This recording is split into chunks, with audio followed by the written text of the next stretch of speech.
boa noite.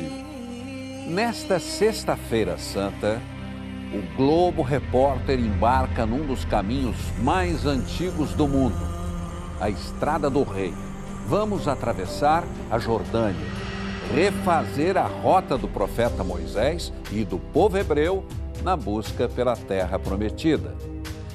História e fé se misturam no tesouro escondido por 12 séculos, no milagre das águas e no enigma dos mosaicos de Madaba.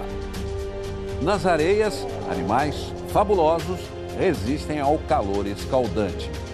Você vai se surpreender com as paisagens, os aromas e os sabores desse país. Nossa viagem começa na escuridão, sob a proteção das estrelas, no imenso deserto.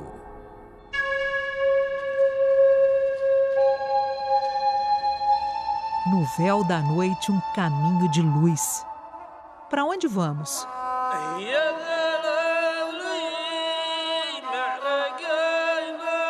1.500 velas reacendendo o passado. Os beduínos contam sua história. Imaginem como costumava ser muitos séculos atrás.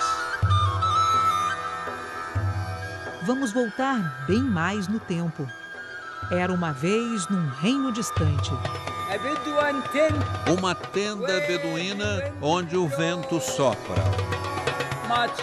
Muito melhor do que um palácio luxuoso.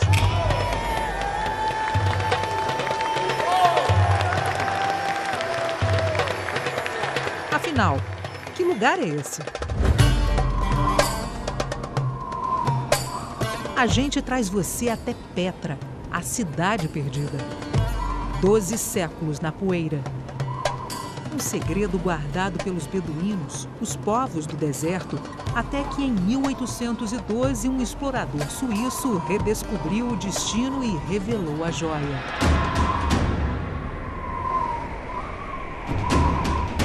Mas você certamente conhece do cinema.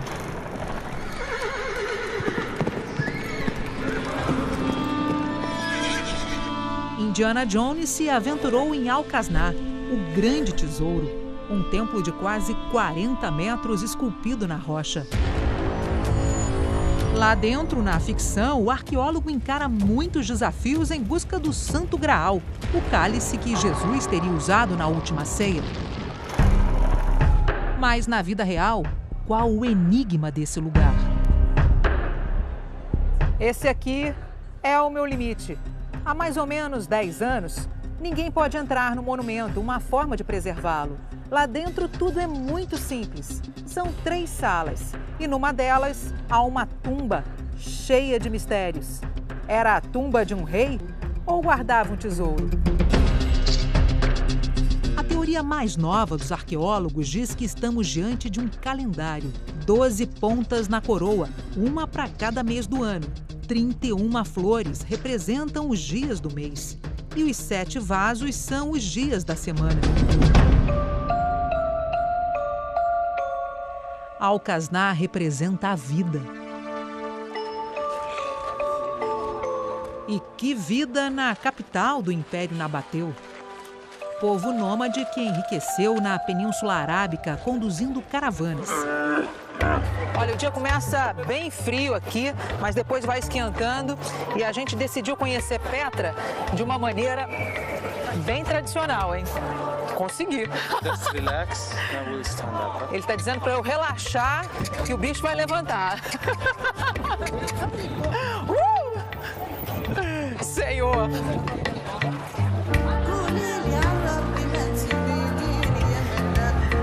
Mas não dá medo, não. A gente vai sacolejando um pouquinho. Ninguém sabe exatamente quando Petra surgiu, mas foi no século I a.C. que o Império Nabateu ganhou poder.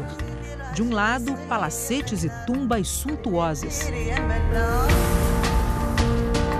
Do outro, as modestas cavernas dos mais pobres. E acredite, ainda tem gente vivendo nelas.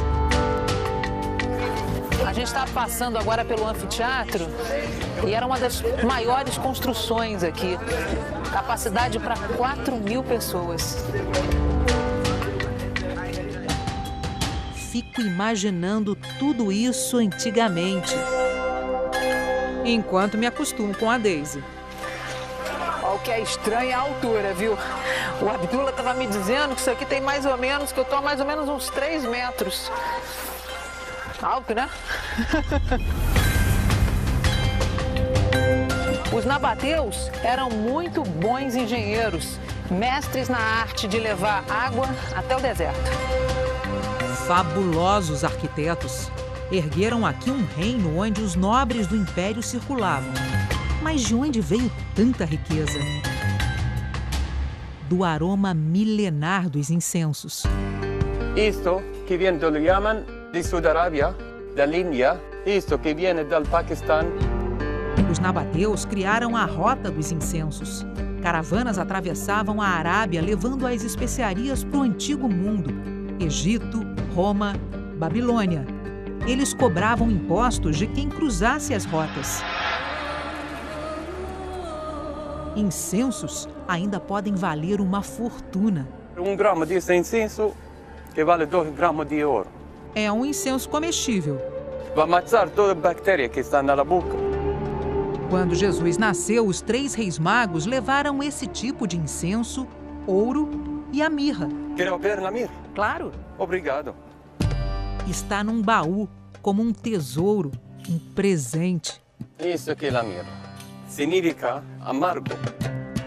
O gosto é amargo, já o aroma bem doce e traz boas energias. Para proteger a casa de mau espírito e de todo, 1 gramo de mirra que vale 12 gramas de ouro. Petra foi anexada ao Império Romano e se manteve rica, mas sucumbiu a um terremoto no século VI. Hoje é o maior cartão postal da Jordânia. Orgulho do país. E dos beduínos, que nos recebem tímidos. Mas logo abrem o coração. Olha como esse lugar é bonito, né? Eu achei fantástico. Eles têm uma espécie de uma poltrona aqui, com os tapetes nas paredes, tapete no chão também. E aqui eles fizeram um fogo, tá bem quentinho, porque lá fora tá frio, né?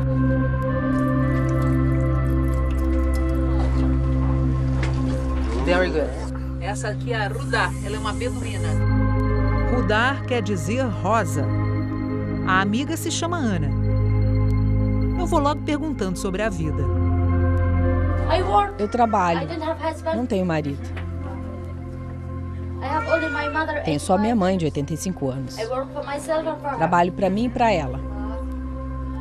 Aprendi inglês com os turistas.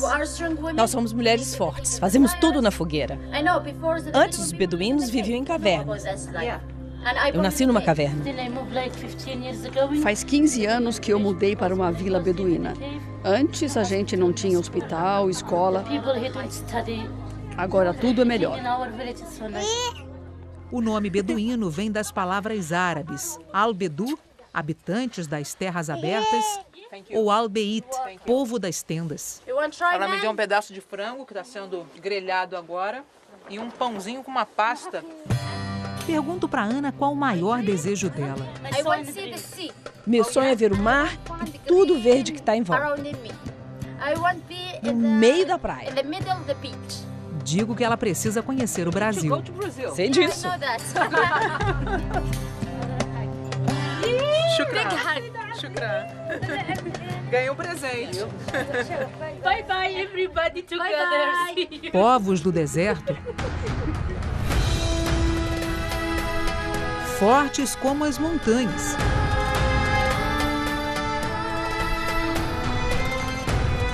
Aliás, Petra quer dizer pedra. E quantas surpresas elas guardam.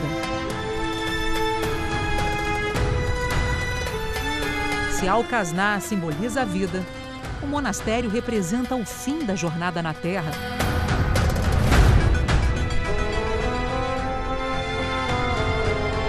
É uma espécie de portal místico erguido no alto das montanhas. Os nabateus acreditavam na vida após a morte.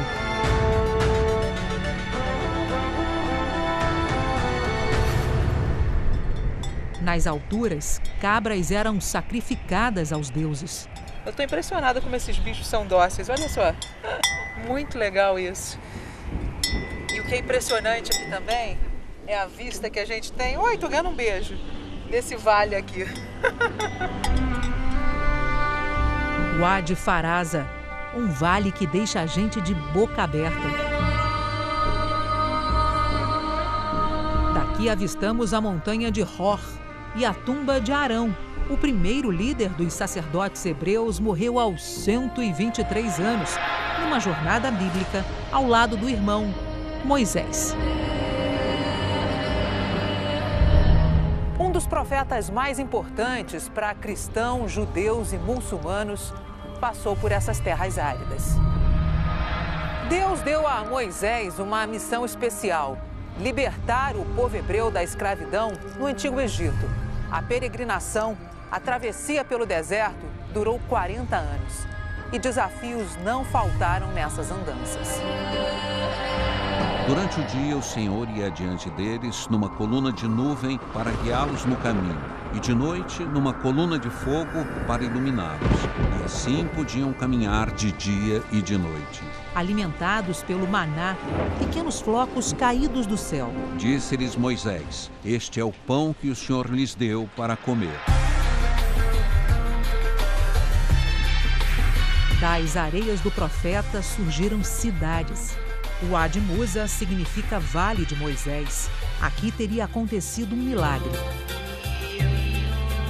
3.000 anos atrás, para matar a sede dos hebreus no deserto, Deus mandou Moisés conversar com essa pedra. Pegue a vara e com seu irmão Arão reúna a comunidade e fale àquela rocha, e ela verterá água. Em vez de falar, Moisés bateu na pedra 2 vezes com a vara. A água jorrou, mas o profeta foi castigado, impedido de entrar na terra prometida. A fonte e a busca por essa água atravessaram os séculos. É uma água santificada, bastante fresca, e muita gente da região vem buscar essa água para beber, além dos turistas que vêm só para conhecer a fonte de água santa. Milagres, fé e história.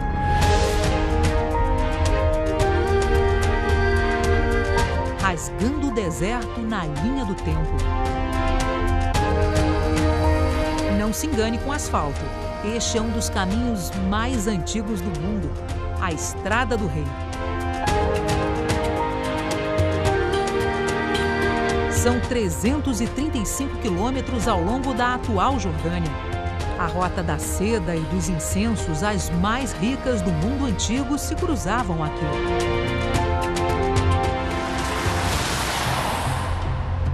A Estrada do Rei foi aberta há mais de 3.500 anos e atravessava 3 reinos bíblicos. Em busca da Terra Prometida, Moisés e os hebreus pediram passagem aos reis. Passaremos pela Estrada do Rei e não nos desviaremos nem para a direita nem para a esquerda, até que tenhamos atravessado o teu território. Mas o pedido foi negado. O que vemos lá fora é o passado. As ruínas de Shobak, um castelo da época das Cruzadas, entre os séculos 11 e 13. Assim como a fortaleza de Karak. Memórias da Guerra Santa entre cristãos e muçulmanos. Mas há milênios, a batalha da vida nessas areias foi vencida por eles. Dromedários, os chamados camelos árabes. É a primeira vez que uso o coletivo de camelos. A cáfila segue bem devagar. Eles conseguem beber quase 60 litros d'água de uma só vez e vagam até 16 horas sem parar. 140 quilômetros por dia, debaixo do sol escaldante, com direito a banho de areia e disputa pelas fêmeas.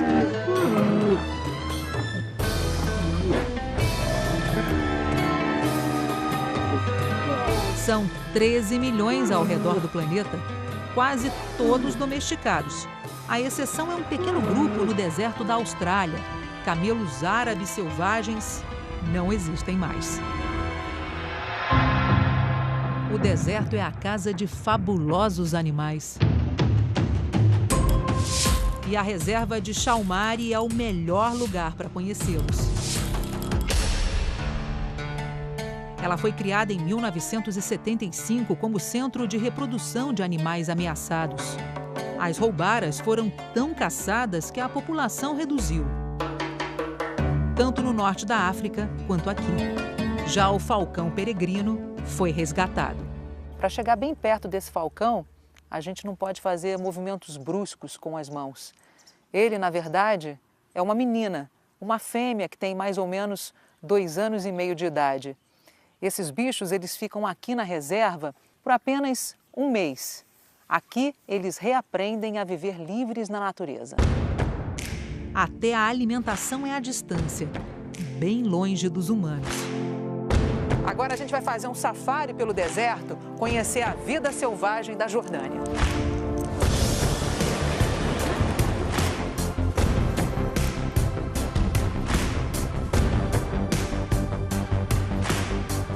De repente passa uma gazela do deserto. Ela vive em bandos por aqui. Os onagros também. São burros domesticados de volta à vida selvagem.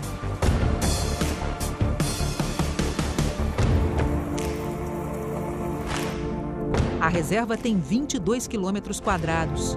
É um deserto negro, formado por rochas vulcânicas dos vizinhos Síria e Iraque, erupções de milhares de anos atrás. Can you smell it? Tem cheiro de queimado mesmo, de coisa queimada. O povo local costumava usar essas pedras para fazer as fogueiras. Mas ainda falta o maior tesouro da reserva, o óryx da Arábia. A gente tem que falar baixinho para não espantar os animais, mas parece que eles não gostaram muito da nossa presença aqui não, sabe? Por causa da caça, os belos antílopes brancos foram extintos na Jordânia. A reserva de Chalmari trouxe os animais de volta. A reprodução aqui foi um sucesso. Nós temos mais de 200 óryxes. E agora estamos começando a transferir alguns para outras reservas na Jordânia. Vocês levam os óryx para muitos países? Sim, para os países do sul da Arábia, como a Arábia Saudita e os Emirados. Esse arbusto aqui parece bem seco, mas é isso aqui que os óryx comem. Quando a gente pega a plantinha e amassa ela, a gente vê que ela tem bastante água. Os viajantes do deserto dizem que o óryx prevê a direção das chuvas.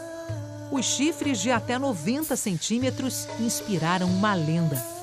Seria o animal mais próximo do mitológico unicórnio, com poderes mágicos. Eles são animais incríveis. Você se sente como um super-homem? Me sinto bem mais do que isso. Oh, yeah!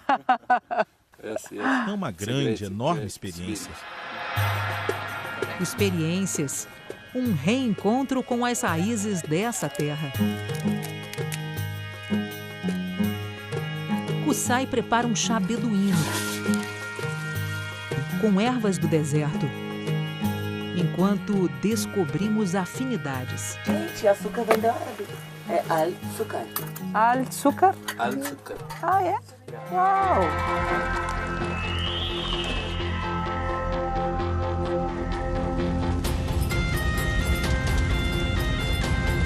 A força da vida no deserto é uma lição.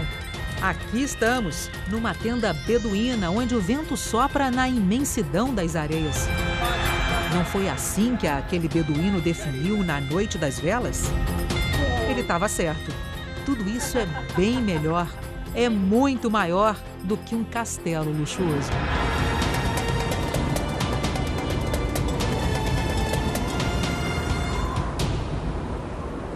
O mundo das águas num dos países mais secos do planeta, a Caverna de Ló. a fortaleza de Herodes e a descoberta de Sodoma. Os historiadores encontraram a cidade do pecado? Você vai saber já já.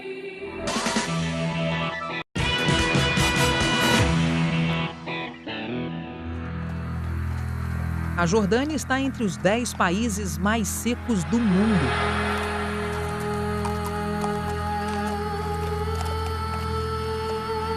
Na aridez do deserto, água é ouro. O Mohamed, ele tem 24 anos e todos os dias ele vem aqui, olha, pegar água para beber. Ele enche esses galões e leva para a tenda dele.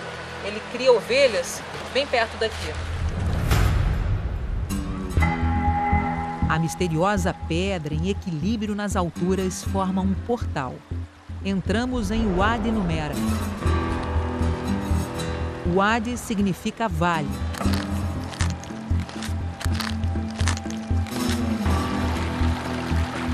Serão mais de 2 quilômetros seguindo as águas.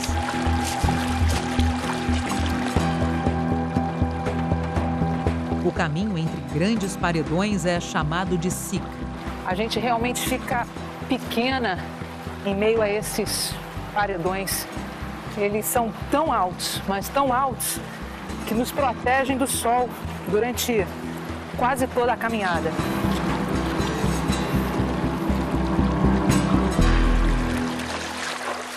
Uma hora de travessia. E só vimos um gato na solidão dos penhascos. São tantas pedras pelo caminho, algumas bem bonitas, viu? Olha a variação de cores dessa daqui. Que os beduínos costumam chamar isso aqui de água de pedra. As rochas vão formando obstáculos, o caminho vai ficando mais estreito. Parece, olha, que os paredões vão se unindo. Piero, olha só que lindo, Piero. Você tá gravando? Olha. Olha que lindo. Esse lugar aqui é arrepiante mesmo. A luz do sol vai entrando, vai batendo nas pedras. É uma imagem linda. É um lugar para quem acredita na energia da terra. O caminho das águas é uma jornada de fé.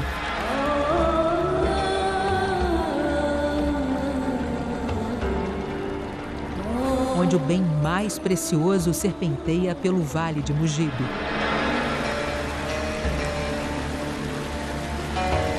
Na Jordânia de clima implacável, oásis surgem nas gargantas de Wadi Riddan. O paraíso dos aventureiros.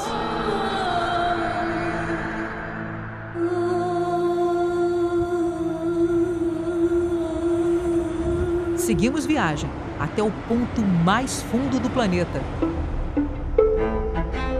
Mais de 400 metros abaixo do nível do mar, na companhia de um azul turquesa que não combina com o nome. Mar Morto. A ciência dirá que ele está entre os lagos mais salgados.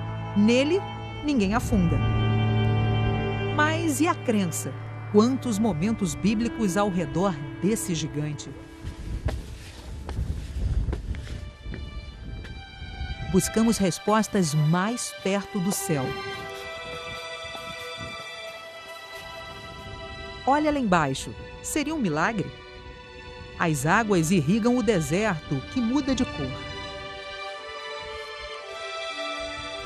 Mas e a montanha? Quem subiu?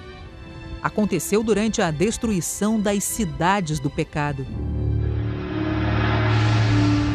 Então o Senhor fez chover enxofre e fogo desde os céus sobre Sodoma e Gomorra. Os anjos salvaram Ló e sua família. Disseram para fugir e só olhar adiante. E a mulher de Ló olhou para trás e ficou convertida numa estátua de sal. A Bíblia diz que Ló e as duas filhas Andaram muito e só pararam numa caverna onde encontraram abrigo. A caverna seria essa daqui, hoje transformada num lugar sagrado.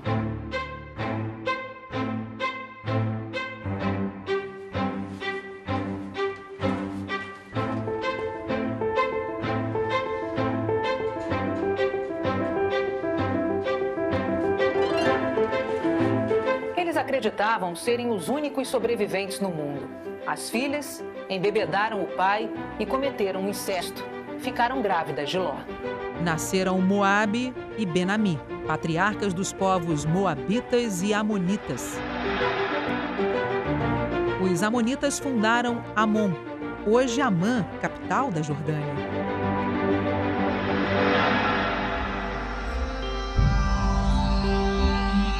Arqueólogos americanos e jordanianos acreditam ter achado a cidade de Sodoma. As escavações ficam a poucos quilômetros da caverna, mas ainda vai demorar para confirmar a descoberta. O tempo. Na Jordânia, ele avança em curvas, como a Estrada do Rei.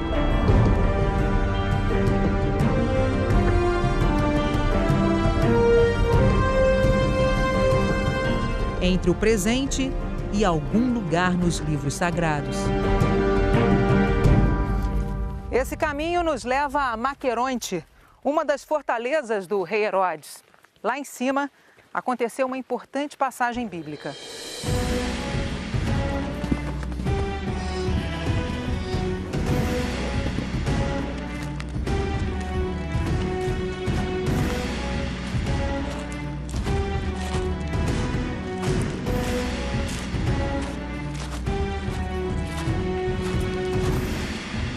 Encarar essa subida vale a pena, viu? Olha só a vista que a gente tem do Mar Morto. Maqueronte foi uma das fortificações mais importantes da Judéia. A fumaça dos sacrifícios feitos aqui era vista em Jerusalém, do outro lado do Mar Morto.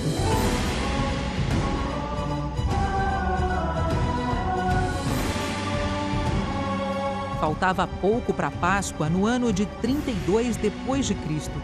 É como se o passado fosse o presente outra vez. Imagine uma festa num salão com muitos convidados. Diante do rei Herodes, uma jovem começa a dançar. É Salomé. Fascinado por Salomé, o rei concede a ela o desejo que quiser. Na verdade, a dança é uma trama, planejada pela mãe dela. Para viver com Herodíade, sua cunhada, o rei Herodes cometeu adultério. O profeta João Batista, que batizou Jesus Cristo, denunciou o pecado. E Herodes mandou prendê-lo em Maqueronte. No subsolo do palácio fica a prisão onde está João Batista. Encantado com a dança de Salomé, o rei aceita o pedido fatal, a cabeça de João Batista. Herodíade convenceu a filha e o profeta foi decapitado nesta fortaleza. A energia desse lugar é algo difícil de explicar. Seriam as águas, o Mar Morto. Jesus Cristo foi batizado aqui no Rio Jordão. 4 papas também vieram em busca de respostas. Diante das memórias sagradas, nossa equipe fechou os olhos e agradeceu. Tantas perguntas, mas a certeza é o sol. Hoje, ele sai de cena nas montanhas de Israel, mas voltará amanhã. Madaba, um quebra-cabeças milenar. O sagrado Monte Nebo, um curioso restaurante numa caverna pré-histórica. E no fim da estrada, Amã, capital da Jordânia. É daqui a pouco.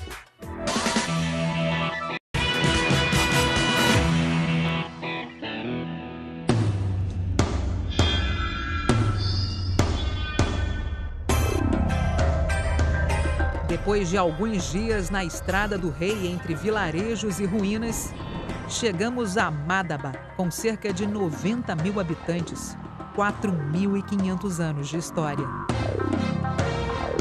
O cristianismo chegou no século IV e até hoje é a cidade da Jordânia com mais cristãos e igrejas, em harmonia com as mesquitas do Islã.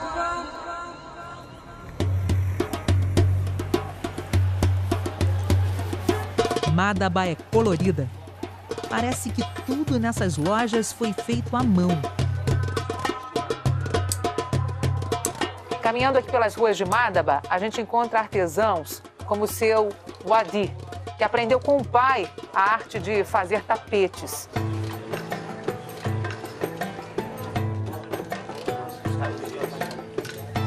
Ele chega a levar 10 dias para fazer um tapete pequeno como esse daqui.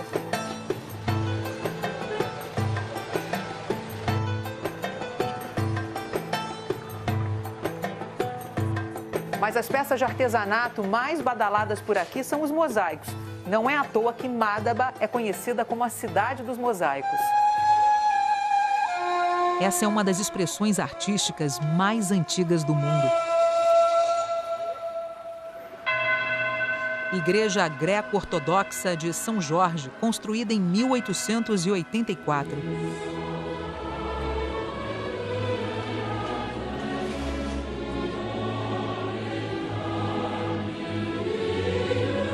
Aqui os impressionantes mosaicos viraram obras sacras. Foram doados pelas famílias artesãs de Madaba. São passagens bíblicas, como o batismo e a paixão de Cristo. Um detalhe ortodoxo: o sinal da cruz é feito da direita para a esquerda. Essa igreja guarda uma das maiores relíquias do Oriente Médio.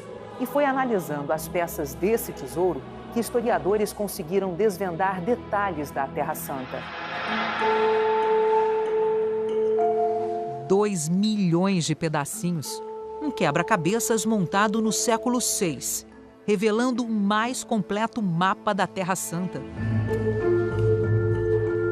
O Mar Morto, Belém, as muralhas de Jericó e, no centro de tudo, Jerusalém. O mapa foi descoberto durante as escavações em 1884. Com a ajuda dele, historiadores decifraram enigmas: a caverna de Ló e o local exato do batismo de Cristo no Rio Jordão. Mas e esse delicado encaixe? Olha como corta a pedra, por favor. Nossa, mas ele é muito rápido, né? Não tá fácil. Não é fácil. Imagine que é uma receita. Cola simples e pedras de arenito ou calcário cortadas em mini cubos. Ah, gostei. Pode trabalhar aqui. Vou trabalhar, então. Me arranja um emprego? É muito difícil. Aqui é o único lugar no mundo onde a gente faz essa técnica de mosaico, mas não existe fora daqui.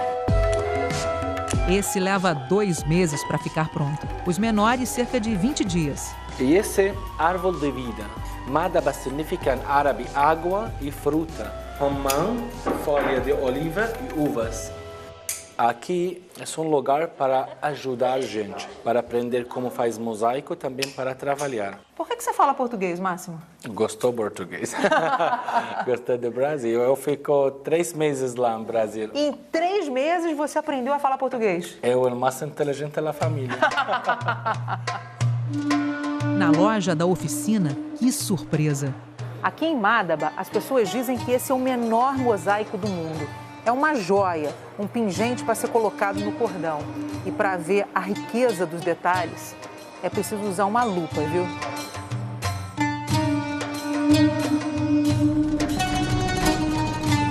No fim dessa estrada, as peças se encaixam numa jornada bíblica. Estamos subindo o sagrado Monte Nebo. Daqui do alto, Moisés avistou a Terra Prometida. Terras hoje escondidas pelo nevoeiro.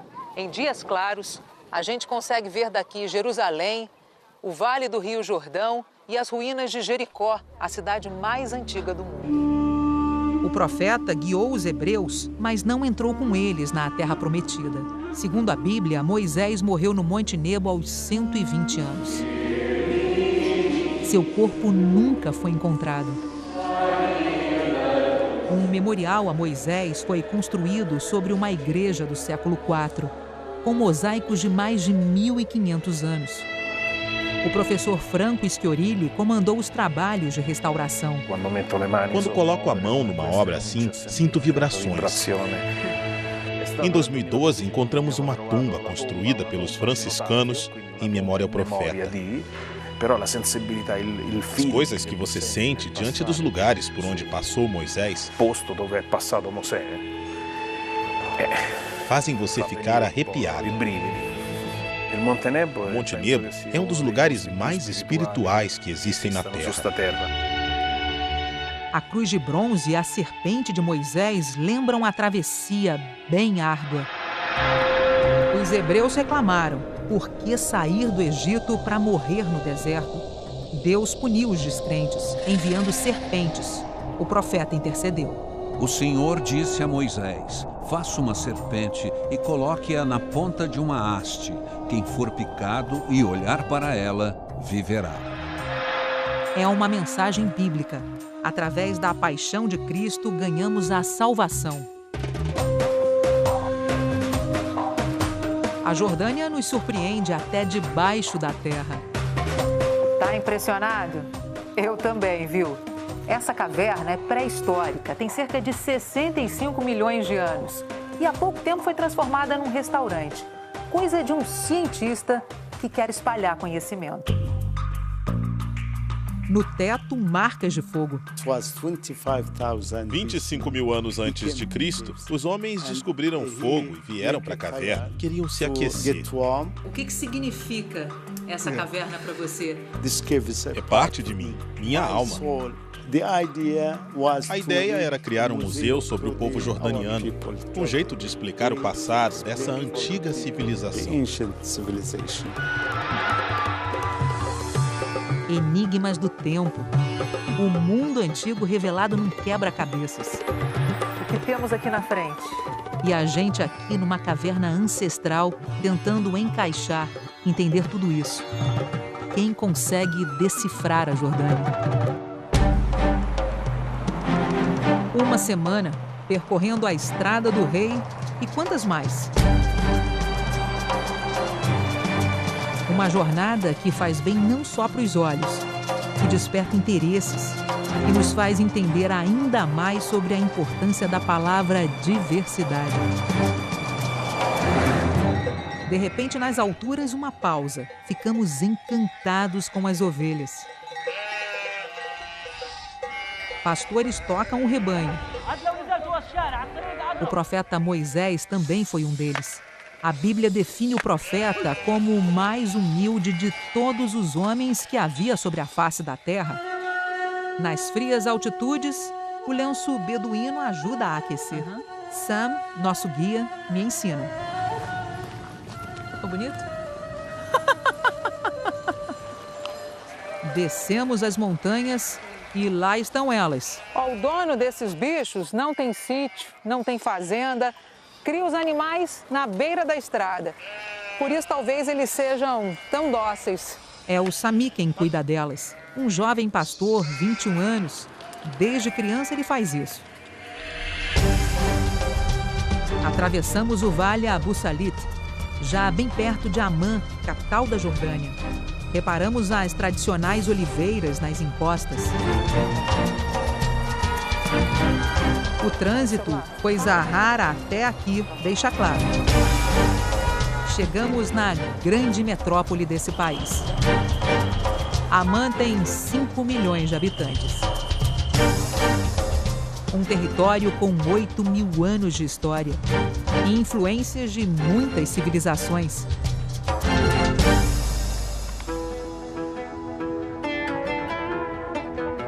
Quem percorre essas estradas chega ao fim transformado.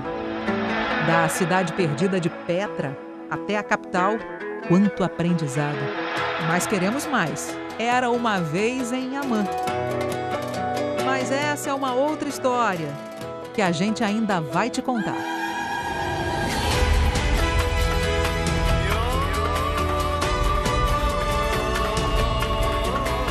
E você fica agora com o Jornal da Globo. Bom fim de semana e até a próxima sexta.